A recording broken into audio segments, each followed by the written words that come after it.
हिमाचल के उप मुख्यमंत्री मुकेश अग्निहोत्री ने आज जल शक्ति विभाग के अधिकारियों के साथ दिल्ली में केंद्रीय जल शक्ति मंत्री गजेंद्र सिंह शेखावत से उनके आवास पर मुलाकात की। अग्निहोत्री ने केंद्रीय मंत्री से राज्य में हाल ही में आई भारी प्राकृतिक आपदा के मद्देनजर हिमाचल की मदद के लिए उदारता से हाथ बढ़ाने का आग्रह किया। अग्निहोत्री ने कहा कि राज्य को हुआ नुकसान अभूतपूर्व है और इसका भारी खामियाजा जल शक्ति विभाग हिमाचल प्रदेश को भुगतना पड़ रहा है। जल शक्ति विभाग की 11,863 योजनाओं को 2,132 करोड़ रुपए की व्यापक क्षति हुई और इनमें से जल जीवन मिशन के तहत निर्मित 671 योजनाओं को भी 614 करोड़ रुपए की क्षति हुई है। अग्निहोत्री ने केंद्रीय मंत्री को जानकारी दी कि जल जीवन मिशन के तहत 376 करोड़ रुपए के आवंटन में से 25% यानी लगभग 96 करोड़ रुपए क्षतिग्रस्त योजनाओं की बहाली के लिए खर्च करने होंगे। इसके परिणाम स्वरूप जेजेएम पर चल रहे कार्यों के लिए धनराशि की कमी हो जाएगी। वहीं केंद्रीय मंत्री ने आश्वासन दिया कि सभी प्रस्तावों पर प्राथमिकता के आधार पर विचार किया जाएगा। केंद्रीय मंत्री से सिंचाई एवं बाढ़ से संबंधित मुद्दों पर भी चर्चा की गई। अग्निहोत्री ने कहा कि जिला ऊना के बीट क्षेत्र द्वितीय चरण और कुटलेहड़ निर्वाचन क्षेत्र के लिए सतही लघु सिंचाई योजनाओं के 118 करोड़ 69 लाख रुपए के 2 प्रस्ताव भारत सरकार के पास लंबित पड़े हैं और उनकी तत्काल मंजूरी के लिए अनुरोध किया गया है। केंद्रीय मंत्री ने इसका आश्वासन भी दिया। अग्निहोत्री ने पहले से स्वीकृत 11 बाढ़ सुरक्षा परियोजनाओं के लिए धनराशि जारी करने पर जोर दिया। उन्होंने आगे बताया कि हिमाचल में व्यापक बारिश से नुकसान हुआ है और विभिन्न नदियों के किनारे सबसे ज्यादा तबाही हुई है। इसके लिए भी उन्होंने मदद की गुहार लगाई।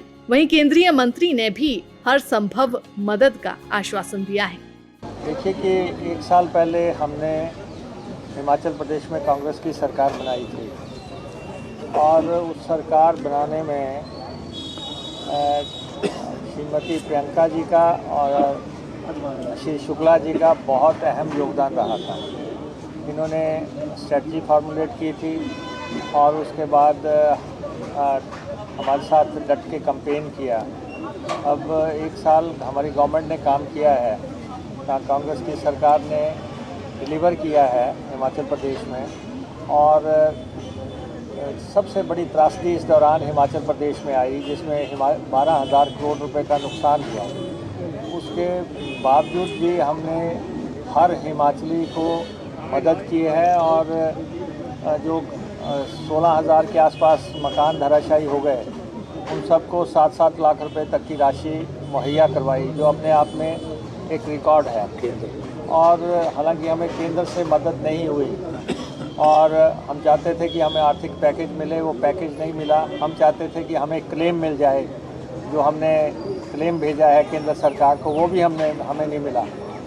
और हमारे प्रदेश के ऊपर भारी भरकम कर्ज जो है बीजेपी की सरकार छोड़ के गई है। 92,000 करोड़ की देनदारियां हैं और कर्ज है और हमारा जो है कर्ज की सीमाएं घटा दी गई हैं। हमारे फॉरेन फंडिंग के प्रोजेक्ट्स पे कैप लगा दी गई है।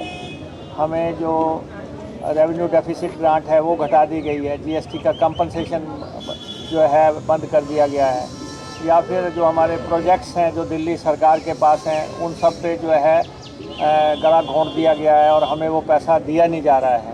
इसके बावजूद भी प्रदेश में सरकार ने काम किया है और अब जब चुनाव आएंगे और हम आभारी हैं खड़गे साहब के और राहुल जी के कि उन्होंने फिर से शुक्ला जी को प्रभार हिमाचल का दिया है और इनकी देखरेख में हम फिर से रणनीति बनाएंगे।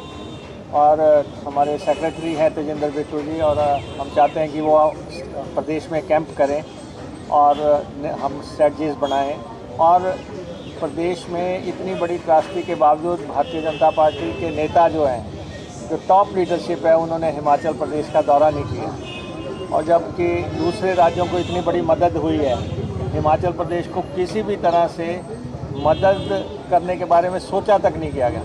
तो ये बहुत इश्यूज़ हैं और हम आगे बढ़ रहे हैं। जो हमने प्रॉमिसेस किए हैं, जो हमने गारंटियाँ दी हैं, वो हमारा राजधर्म है, उसको हम निभाएंगे। और हम लोकसभा की 4 सीटें पूरी ताकत से लड़ेंगे। हम इलेक्शन मोड में जा रहे हैं, आज से हम इलेक्शन मोड में जा रहे हैं और आज से हमारा कैंपेन शुरू है। दिल्ली से गजेंद्र शर्मा, दैनिक सवेरा टीवी।